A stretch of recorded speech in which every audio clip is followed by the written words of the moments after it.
Saludo con gusto a Macario Esquetino, profesor investigador de la Escuela de Gobierno y Transformación Pública del TEC de Monterrey, colaborador en El Financiero, es columnista en el periódico, usted puede leerlo cotidianamente en las páginas del Financiero, colaborador en este programa cada semana. Gracias por estar aquí. Al contrario, Guillermo, muchísimas gracias a ti. Y lo agradezco doblemente porque sé que no te gusta desvelarte, difícilmente te desvelas. Difícilmente acepto alguna invitación tan noche, pero bueno, aquí estoy y te agradezco mucho que me hayas invitado. Lo aprecio doblemente.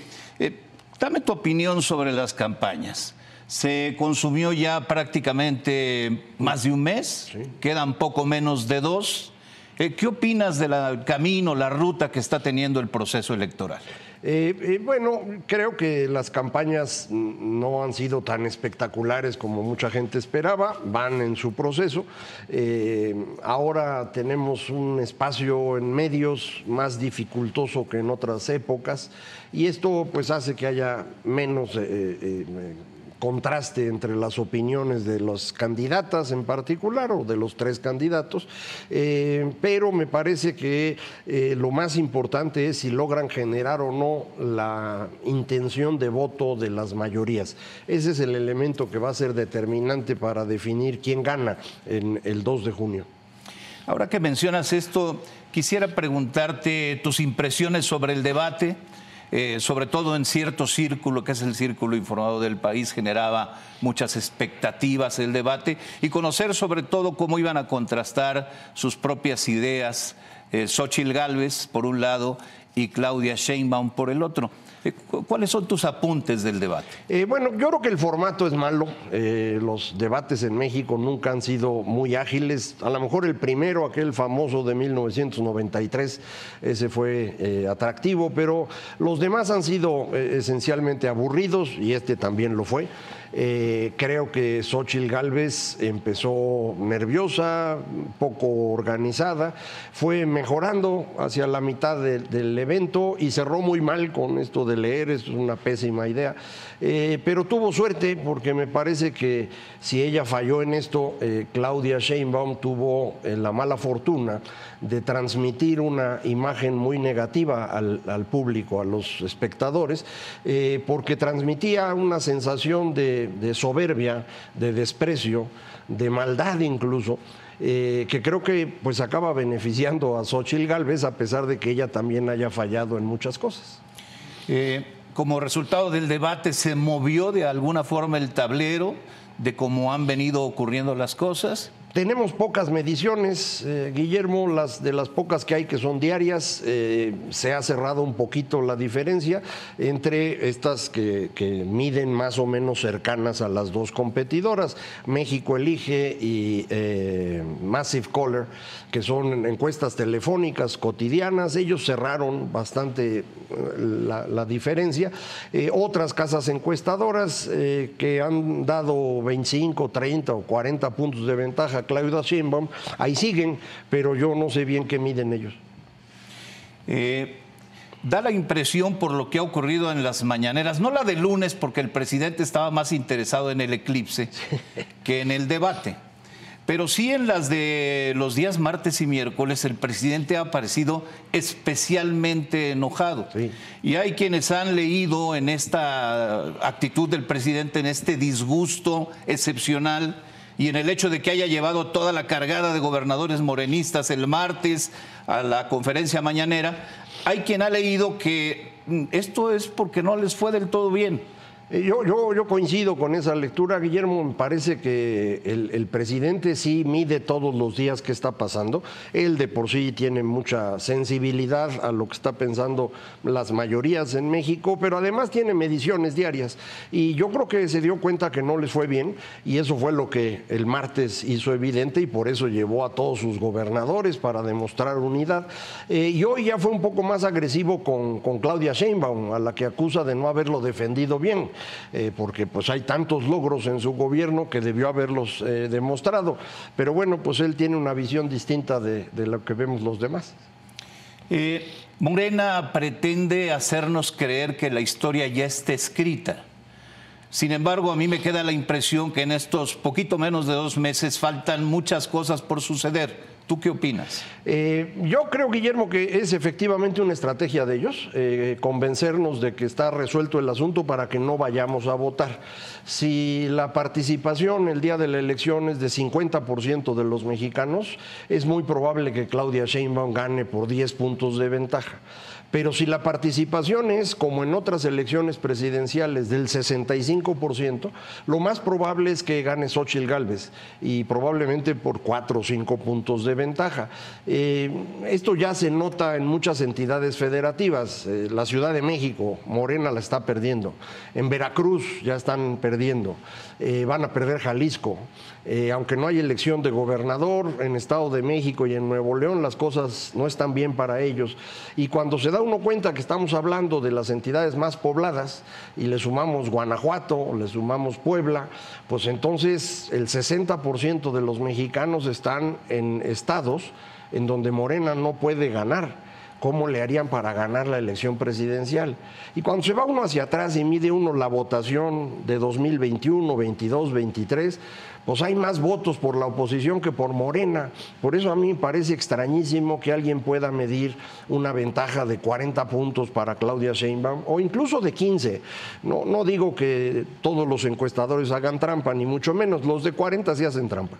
Pero los que miden 15 o 12 también están teniendo problemas de medición, Guillermo, porque mucha gente no está queriendo contestar a las encuestas porque los que los visitan con frecuencia son los siervos de la nación, estos de Morena que van a ofrecerles que les van a dar más dinero y demás, y la gente no está segura si el encuestador de veras es encuestador o es alguien de Morena que los anda tanteando, y entonces prefieren decir que votan por Morena.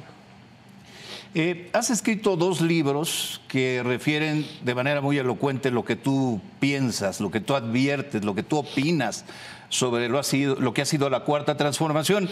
Uno de ellos, México en el precipicio, donde describes el fracaso económico de la Cuarta Transformación, y El dinosaurio disfrazado de opositor a demagogo, donde defines a López Obrador, pero hablas de muchos sucesos históricos. A mí me llamó mucho la atención particularmente el capítulo donde hablas de las izquierdas, ¿no? Todo lo que pasó en diferentes momentos del PRD, personajes que ya no existen como Porfirio Muñoz Ledo o como Alberto Castillo, el momento en que López Obrador gana la dirigencia del PRD y lo que pasó para que ganara, cómo sube a Chucho Ortega e ignora a los demás. En fin, es un libro muy interesante, El dinosaurio disfrazado de opositor a demagogo.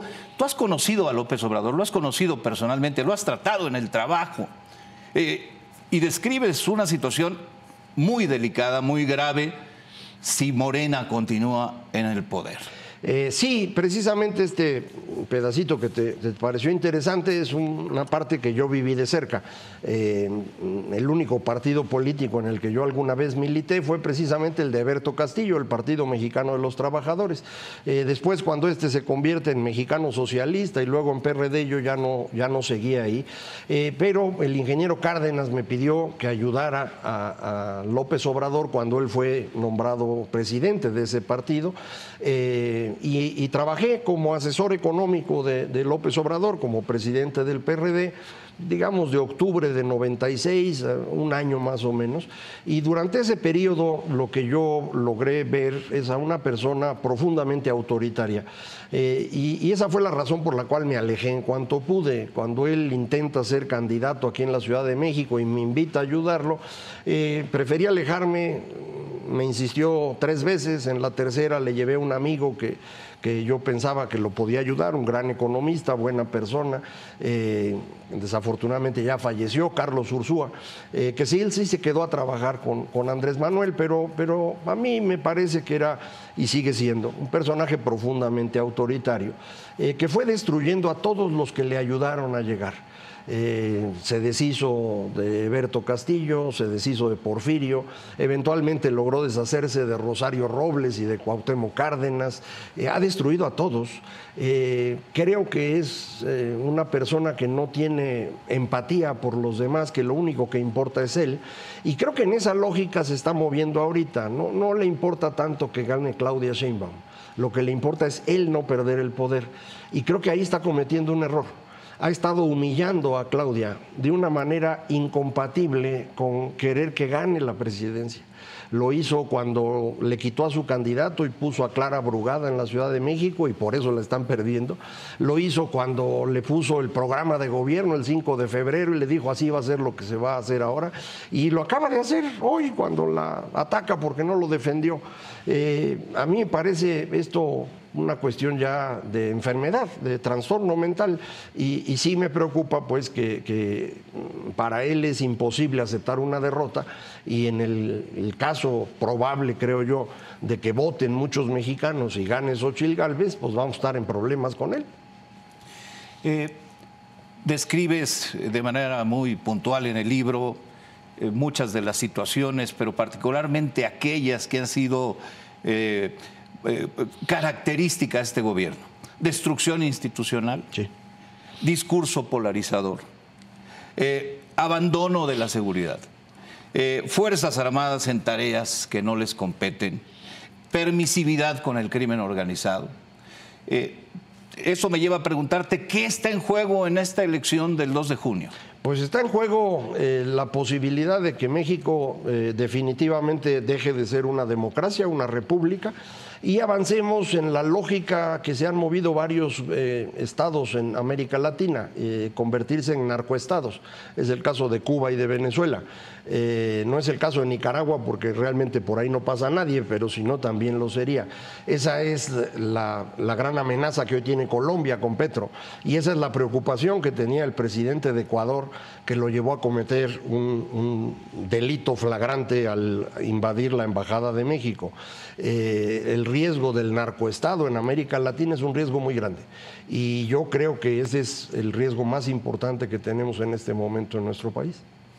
Escucho decir a personas que saben de estos temas como tú que la clave para que sea una elección realmente democrática, que los mexicanos podamos defender el resultado de esta elección, es salir a votar. Así es. Entre más acudan personas que tienen el derecho y la obligación de hacerlo a las urnas, en esa medida cualquier intento de cualquier cosa que se pretendiera hacer desde Palacio Nacional podría ser desactivado por los ciudadanos. ¿Estás de acuerdo en ello? Desde Palacio Nacional o desde alguno de los centros de operaciones de sus amigos en Sinaloa, en Jalisco, en Tamaulipas, que pues también son una preocupación.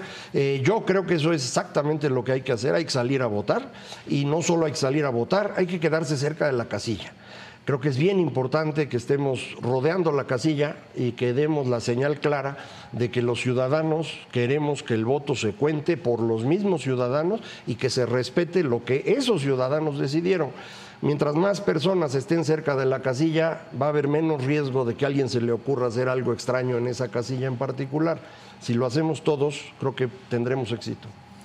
En el 2021, esto lo han referido también muchos analistas, hubo una clara presencia en todos sentidos del crimen organizado en procesos electorales donde se renovaron gobiernos estatales. Sí. ¿Estás observando que está sucediendo lo mismo en 2024 en la elección federal? Bueno, esta evidencia a la que tú te refieres ocurre exactamente el día de la elección. Ahorita no lo sabemos, pero pienso que podría ocurrir.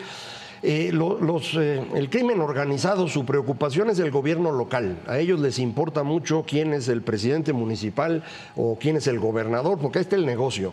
No tienen una visión nacional. Entonces, en esa elección, aunque Morena ganó todos los estados del Pacífico y en muchos de ellos ayudados por sus amigos de aquella región, perdieron la elección federal, que ocurrió simultáneamente.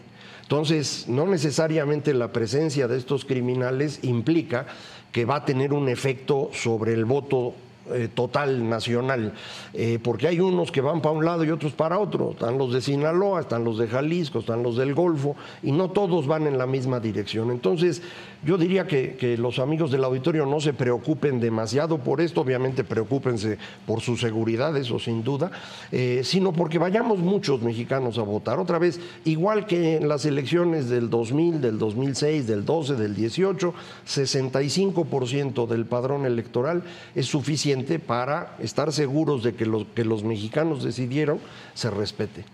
Se renuevan 9 gobiernos estatales, incluido el gobierno de la Ciudad de México, sí, de tal manera que Es relevante estar muy pendientes también en esas entidades, que no ocurran fenómenos como los que vimos en toda la costa del Pacífico, todos los estados, Colima, Nayarit, Sinaloa, etcétera, que se renovaron en 2021. Será importante estar pendientes y participar. Sí, Creo que nunca en la historia de México, además este es el proceso electoral más grande de la historia, se renuevan más de 20,000 cargos de elección popular. Creo que es el proceso de la historia de México que exige más de una participación y una responsabilidad ciudadana. Efectivamente, hay elecciones de presidentes municipales en 30 entidades de las 32, los 9 gobernadores, el Congreso completo, la presidencia. Necesitamos participar, necesitamos estar involucrados. Esa es la parte que en este momento parece más preocupante.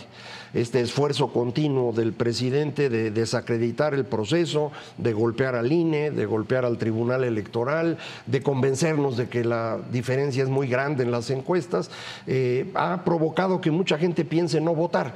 Las encuestas nos miden ahorita que por ahí del 50% de los mexicanos irían. Necesitamos que vaya el 65%. Hay que seguir impulsando a todos para que vayan a votar. ¿Cómo esperas que termine el gobierno de López Obrador? ¿Y cómo esperas que termine López Obrador?